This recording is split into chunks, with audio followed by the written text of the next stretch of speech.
Welcome to another InWheelTime podcast.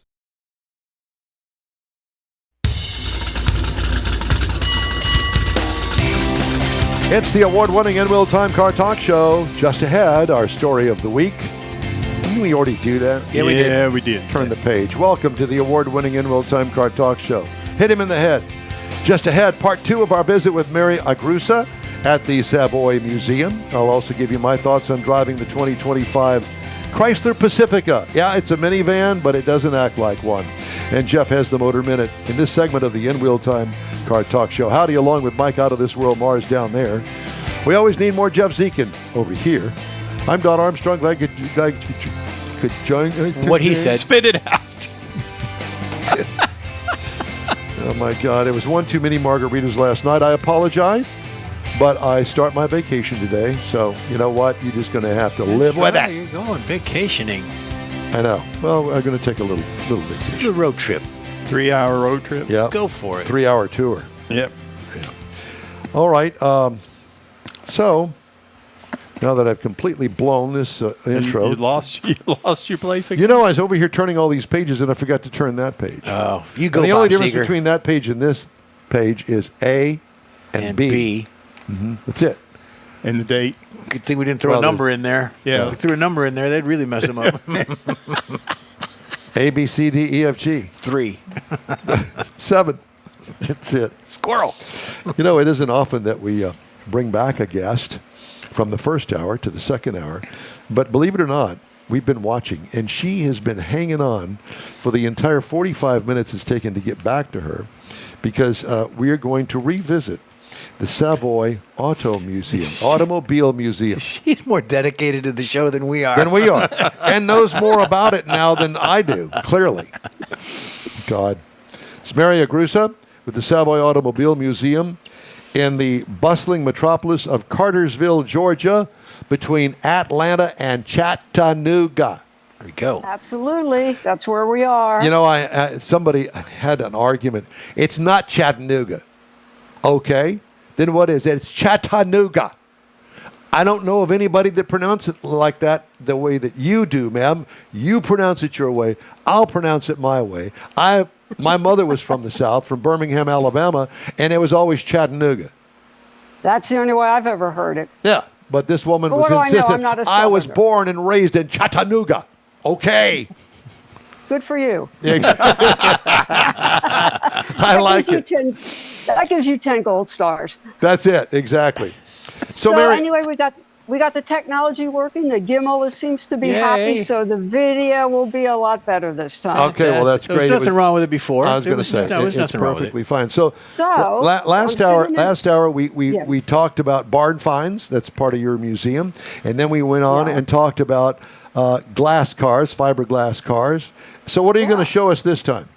Well, I'm going to flip the camera around, and you're going to get to see some Studebakers. Studebakers. These are Studebakers. About half the cars in here that you're going to see, we own. The other half, with the exception of one, came from the Studebaker Museum. This is one of their cars. This is a 1927 President Lincoln. And I hope I can get close enough down there in the wheel well. If you look really closely, you're going to see like what looks like a white strip of cloth. Yeah, we see it. That's the shock absorber system. It's like the Hartford shocks that were on the SS1. You dial it so you can change it depending on what your road conditions are. And so this is the oldest one that we have, 1927. From there on, we have cars from every decade going up until the very end, which was the Lark and the Avanti. The Lark, and the Avanti, nice car. Tell us how you really One thing feel. to notice on this, I hope you can see it, is this has a curved glass partition between Oh, the yeah, you driver. can see it. Yeah, and curved glass back in the 20s, that was a big deal. Now, I'm not sure if your listeners are aware of the fact that Abraham Lincoln probably knew about a Studebaker, probably even drove one. Really? That's because Studebaker, before they ever made cars, they wound up being the largest manufacturer worldwide of wooden wagons. Carriages, They yeah. built the Conestoga wagons that took everybody out west. I had no That was clue their- about that. No. That was their core business. And then that was when the original brothers started the company. By the time the second generation came along, that is when cars were starting to come in. And so the son of one of the founders, the son-in-law of one of the founders, convinced their board of directors that they needed to go into building cars. And so they started out with electric cars. And Thomas Edison owned one of theirs, drove it for 23 years at his home in Florida. So it finally, I guess the battery finally died or whatever. He couldn't recycle the batteries or whatever. They did a couple partnerships with a couple other companies, and then they went out on their own. And the goal was to be just like Ford. Unfortunately, they never got that big as Ford. One of the mistakes they made, and this is where this car right here is a Rockney. I'm not sure if you're familiar with that. This was sort of like what Toyota and Lexus is, where Toyota owns Lexus, but they spun off another brand. Well, that's what they did with the Rockney. And they had a lot of their cars were sort of like Packard in the upper end. They really didn't dabble in low price cars. They tried one which was called the Erskine, but they really weren't into it. They didn't support it. Well, they were having trouble making ends meet. And so there were two gentlemen that had designed a car for Willis, took it to Willis. Willis couldn't afford it. They just didn't have the money. And so on a whim, one of the guys was on vacation. He took the prototype down to Studebaker. Studebaker loved it, hired the guys on the spot, bought the design on the spot, and they spun off a company called Rockney. As in Newt Rockney. That is a Newt Rockney. He actually worked for them at one point. Oh, my God, when he was done coaching. He traveled around and was like a motivational speaker when they did sales meetings. Well, this was their answer to a low-price car. And the good news was it was wildly successful. Within 8 months of being launched, it was the 8th most popular selling car in the United States. Wow. The bad news was in 1933, Studebaker went into receivership because they were in bad shape from the Depression. When they came out 2 years later, the Rockney was gone. And so they dabbled with that little lower price line. It didn't work. I mean, it worked, but because of their finances, it didn't last. And when they came back out of receivership, the Rockney name was gone. And unfortunately, Newt died in 1931. He never got to see the car with his name on it. Now, this one is sort of an interesting story. This is the 48 Starliner Coupe. We've referred to this as the coming and going car because if you look at the front and you look at the back, it's kind of hard to tell the difference. And the interesting thing for Studebaker, during the war, the big three had this gentleman's agreement that there would be no design work going. Now look at the back of this car. Got the huge wraparound window, Yes, and people said it's hard to tell if the car is coming or going. My brother had a hand-me-down, and it was drab green because nobody ever washed it to the point where it would or put wax on it. And I asked him before he died. I said, "Whatever happened to that car?" He says, "Oh, you did? I didn't tell you." I said, "No." He said some truck came along, hit the back end of it, pushed the back bumper up to right behind the front seat, and that was the end of the car. I thought, oh my, what a fitting end to that car. I was never a fan of that. I thought it was as ugly as the day is long, but that's just me. Well, now, one thing that's interesting about them, because the big three couldn't run their design studios, Studebaker didn't have a design studio. They had Raymond Loewy. So they had no gentleman's agreement. So when the war ended, the big three had to crank out the old stuff that they had. Raymond Loewy had new designs, and this was one of them. And so they called this the first by far of the post-war car. And people loved it because it was different. Now, there's a trick that they had here that they used again. Back before this time, they had what they call the slab side. The side of the car was flat. And yet here they have a bumped out back fender. Now, Studebaker could not afford to go ahead and redo the whole body, so this is bolted on. Wow. So, in other words, you could actually tub that car out very, very easily by taking the fenders off. I was thinking the same thing. Put a bigger, deeper fender on it. I mean, it would be nothing. No, it would be a truck. You take truck fenders and bolt them on there. That's it. Sorry, Mary. Okay, so now going to the 50s, and the big thing is the fins, and they have, what do? You have a car, and so you do the next best thing. This is a Golden Hawk, and I hope I can find it because this fin right there is bolted on.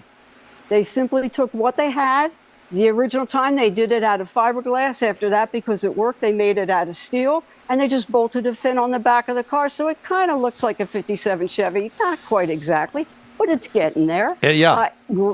Great car. I mean, this is like the first American muscle car. I was going to say, because that thing was fast. My good friend Puss Wilson's brother had a car, that car. And we all made fun of it, but it beat all the cars on the street. And the other thing about it was very interesting. It's so low to the ground, it would not go over a beer can. Well, this had a supercharged engine. Yes. They called it the family sports car. But you know what the one option is that you had to buy with this? Turn signals. It did not come stock with turn signals. That's where you use your arm out the window. We all learned that in driver's ed. Yes, well, back in the day we did. Thank you, Mary, for pointing that out. Well, no, I think if you stuck your hand out the window today, nobody would know what you were talking about. No, you'd probably get shot thinking that you were flipping them off or something. Road rage. Exactly. It's road rage. Probably so. Now, this is my absolutely least favorite car of all the Studebakers. This is the beloved Lark. They fired Raymond Loewy because they told him he was too European. He is not responsible for this. And I look at this and it says, okay, are they trying to mimic, the Mercedes look?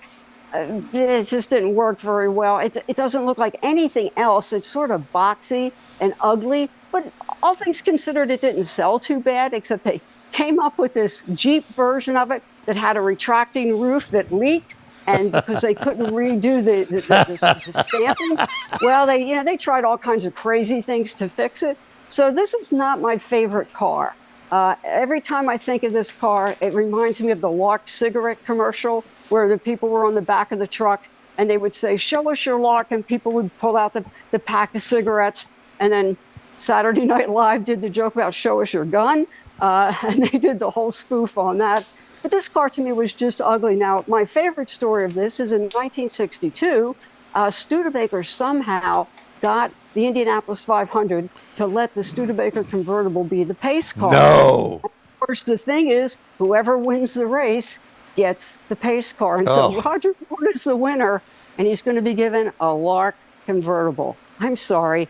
That's the booby prize. The booby prize. Fortunately, that's not what he got. What he got was one of these, because the Avanti came out. Oh, yeah.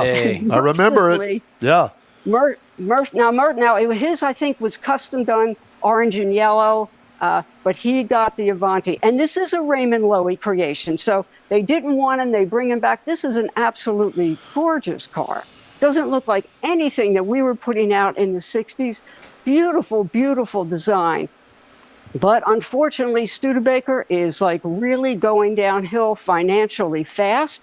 One of the reasons that this car did not sell as well as it could was because people were really skeptical the company was going to stay in business. They had closed their California plant. They had closed the plant up in South Bend. They were down to one plant in Canada. And do you really want to buy a car from a company that you're not sure that they're going to be around a whole lot longer? Exactly. And so the Avanti never really did sell. Also, it was for such a niche market. This was like a Corvette niche that they were going for, and they needed something that was going to have broad mass appeal. This wasn't the car. So sometimes Studebaker made a lot of really dumb decisions financially, but the Avanti, absolutely beautiful. So I'm trying to look at my clock to see if we're going to take a real quick look to see if the street rods have come in. Let's do that. They're starting to arrive. And so we're going to zip out one of the back doors here. You'll get to see the back of the theater. But we'll take a run out there because You have a theater there too? Oh, yeah. In fact, let me do this real quick. I'll take you into the theater. You can get to see what it looks like, because they're going to be doing a presentation, and then we'll work our way out the back and try to get outside. So this place is huge. How many square feet do you have there? I think the building is a little over 60,000. Wow. But Mary, and then that's just the main proper here in the museum. Then we also have a big storage building outside. We also have a big pavilion that has picnic tables in it. So yeah, they will have an award ceremony in here. We could have Harold Melvin and the Blue Notes play in there. hey, we're going to be having James Brown's cars here in March. And do you have any Collection. James Brown imitators that could come and do the ow? Okay, so this is the largest curved screen in the Southeast. Step on a nail, you do that. I forget how many monitors there's. And so last night we had movie night. We have a presentation even going on, a second presentation going on tonight. But this is the theater. This is absolutely beautiful. I think that what you need to have is the I Feel Good show down there. For James Brown, you know? Hey, Mary. Well, so some of the movies. What we're going to do is in January is we're going to have an exhibit called Cartoons, and that's going to be all cars that were tied into music. James Brown comes in March, but once they bring in the cartoons, I'll do the rock and roll tour on the weekends. I love that. And you're going to dance with the husband or whoever there at the museum. He doesn't dance. Huh? He doesn't dance. He's not a dancer. Well, you can find somebody there. Mary, oh, well, we're thinking about doing a dance here. Mary, are any of these cars for sale? That are in the museum? Yes. No. None of the private collections? No, in our collection, no. One of the fiberglass cars, for things that come in that we don't own, sometimes they are, like one of the fiberglass cars. Oh, everybody, I think we got some people starting to arrive. Don't let the door close behind you, Mary. You'll never get back in. Oh, I got the magic pass. I can get in. All right.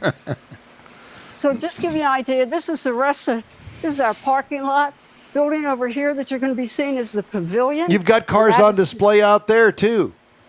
Well, because everybody's coming to see the street rods. I mean, this place is jammed because they all know the street rods are going to be coming. So it looks like we're already starting to get some of them. Give you an idea here, the building over there, that's where we keep our collection. And we've got about 140 cars altogether.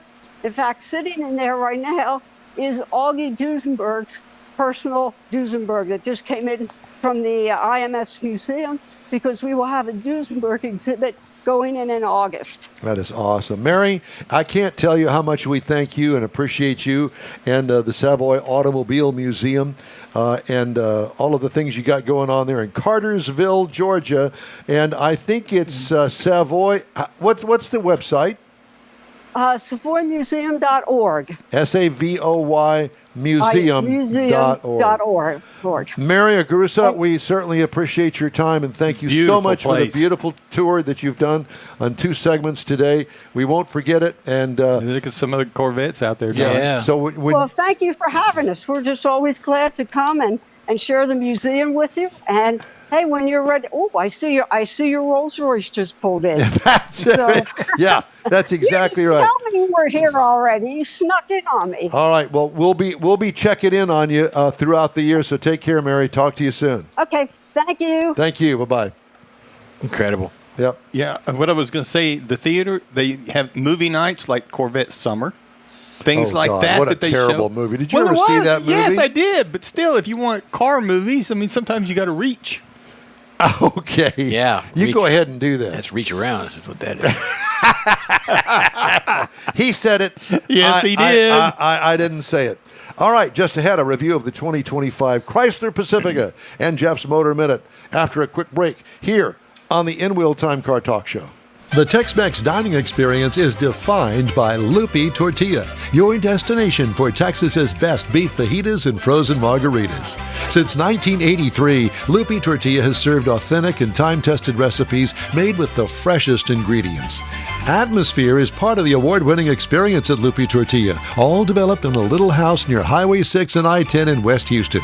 Visit any of the Lupi Tortillas and you'll see the same attention to detail in each and every location. Start your Lupi experience with queso flammeado and guacamole, along with a classic frozen margarita. Dine on famous Lupi beef and chicken fajitas, or pepper shrimp brochette, or a fish or vegetarian entree, and finish with a scrumptious flan for dessert. Find Lupi Tortilla in Houston, College Station, Beaumont, Austin, San Antonio, and Dallas-Fort Worth. There's a Texas location near you. The recipes are authentic and time-tested. The ingredients always fresh.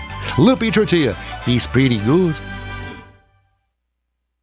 Apple or Android, InWheelTime podcast can be found everywhere, on the stream and through downloads. Whether you're on the road or at home and jonesing for a different kind of car talk show, give InWheelTime a try. Honest new car reviews, fun, informative interviews with real car people, weekly automotive news, features like Jeff's Car Culture and Mike's Driving Destinations, all on InWheelTime. Check us out on SiriusXM Podcasts, iHeartRadio, or while you're shopping on Amazon through Amazon Music. InWheelTime.com has a list, and we know you love lists. Isn't that the truth? Yep. All right. Summer heat has us hiding inside the Sugar Shack studios for a while. So we invite you to join. Can you imagine being outside this afternoon? Humidity 100%, temperature 95 degrees. I'm good in here. Do you imagine if there was a foot of snow on the ground right now outside, shoveling that snow in this heat would be terrible. I'll volunteer for that. Okay, so I had to think about it. I'll always invite you to join us on our live InWheelTime every Saturday, 10 to noon Central Time on InWheelTime.com, YouTube, and Facebook. Time now for the Motor Minute, Jeffrey. Okay, here's what I got. Now, you're talking about Florida and dealerships, how they're kind of corrupt down there in Florida. Some of them are. Well, this comes from Florida as well. Florida is attempting to crack down on problem drivers exceeding the speed limit, performing stunts behind the wheel. House Bill 351 is called the Dangerous Excessive Speeding Law. Became law on midnight July 1st. A law which imposes higher penalties for drivers exceeding the speed limit by 50 miles an hour or hitting at least 100, was put to the test a few minutes after the law went into effect. Running 104 miles per hour in a 70 zone, classified as a super speeder, which that name came to be because a child was killed in a speed crash. A Buick Envision hits triple digits as the first one to break the law, according to body cam released by the Orange County Sheriff. An unnamed driver in Orange County was caught doing 104 miles an hour in a 24 or 25 Buick Envision. That's my car. So the driver was informed of the new law. He was arrested. He's going to face a fine, 30 days in jail, all that good stuff. That because you broke the law, traffic stops have been released at this time. The Orange County Sheriff says that since the beginning of the year has stopped over 100 people doing over 100 miles an hour. Join me on the South Sam Houston Tollway anytime. And I can guarantee you there will be at least one that'll blow by me doing at least 100 miles an hour. I've been to Florida. We've all been to Florida. It's not really a fast-paced state, in my opinion. No, but you've got those scoff laws. Yeah, all that. And then you've got people that buy Buick Envisions. They just want to, exercise them and get them out there. You sure are nuts. All right. Time now for this hour's car review. I had a chance to drive the 2025 Chrysler Pacifica. Yes, it's a minivan, if you want to call it that. There's nothing really mini about it anymore. Final assembly location, Windsor, Ontario, Canada. Available trim levels of the Pacifica, the Select PHEV, which stands for Plug-in Hybrid Electric Vehicle. Limited, the FAV edition, or FAV edition, however you'd like to pronounce FAV edition, and it says it on the side of it. They also have it in the PHEV. The premium FAV appearance PHEV, and the Pinnacle and Pinnacle PHEV. I had the limited all-wheel drive. It's a minivan. Seats 7.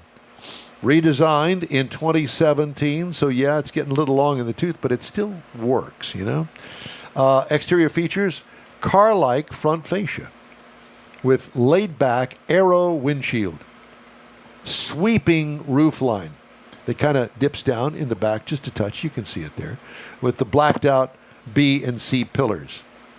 Slide-open passenger doors, handy for backseat passengers and parking lots.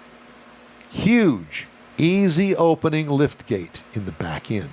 But I liked the best-looking minivan despite its age. I truly believe that. Look at it. Looks good, don't you think? I liked it when I was Particularly like the white model. Yeah. I do too. The black wheels and the black grille looks good. What could use improvement? I put a question mark because I don't know. Interior highlights. Seating surfaces, kid-proof, yet comfortable. Infotainment screen is small by comparison to other screens these days, but it's built in between the air vents. I like that a lot. Lots of cubbies, add storage nooks for tons of stuff throughout the cabin. Top-notch Pinnacle trim has uber luxe upholstery. And boy, I'll tell you what, I mean it, seriously. They went to the upholstery shop and say, goose it up, and they did. Storage room, like a concert venue. What I liked about it, the dual sunroof panels for kids and stow-and-go seating. So the kids can enjoy the sunroof too. Not now because it's a little too warm here in Texas, but it works for all the kids. What could use improvement? How about a bigger infotainment screen? Use it as an option. I don't know what their plans are for the Pacifica. It's the only vehicle actually right now that Chrysler builds.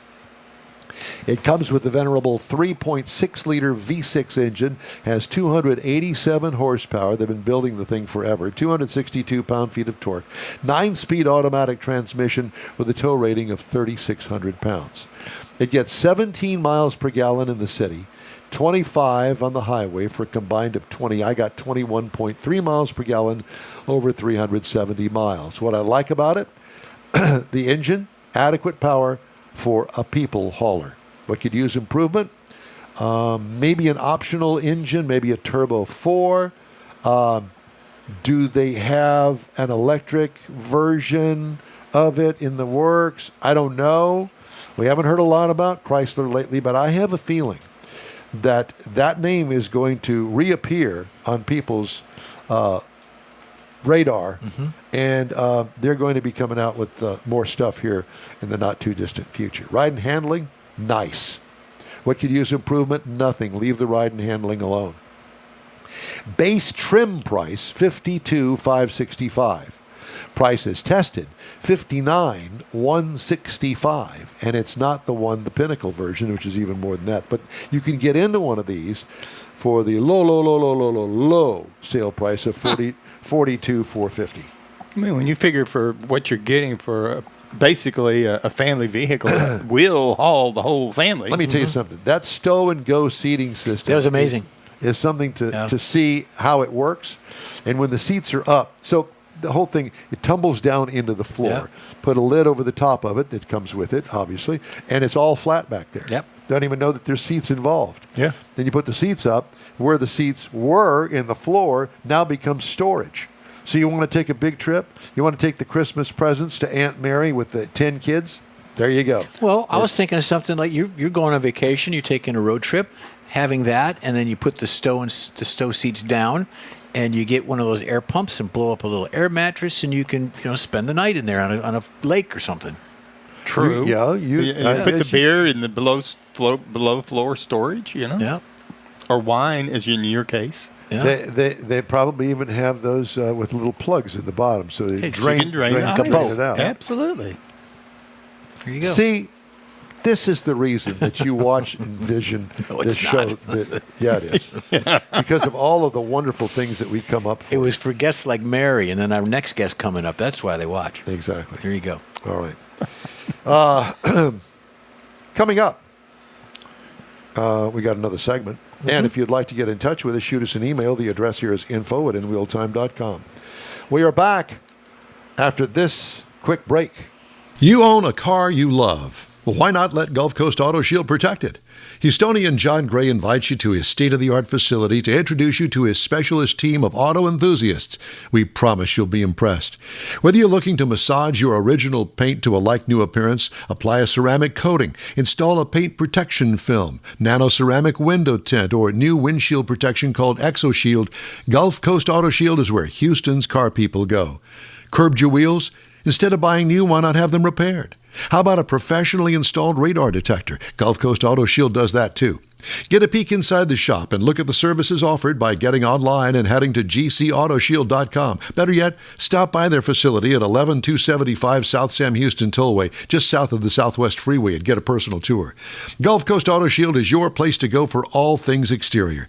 Call them today, 832-930-5655 or gcautoshield.com. The award-winning InWheelTime Car Talk Show now reaches 5.3 million folks each year.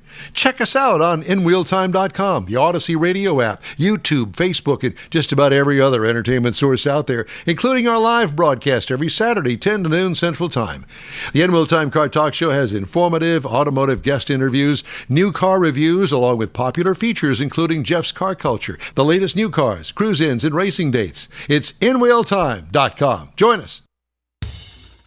That's it for this podcast episode of the InWheelTime Car Show. I'm Don Armstrong, inviting you to join us for our live show every Saturday morning on Facebook, YouTube, Twitch, and our InWheelTime.com website.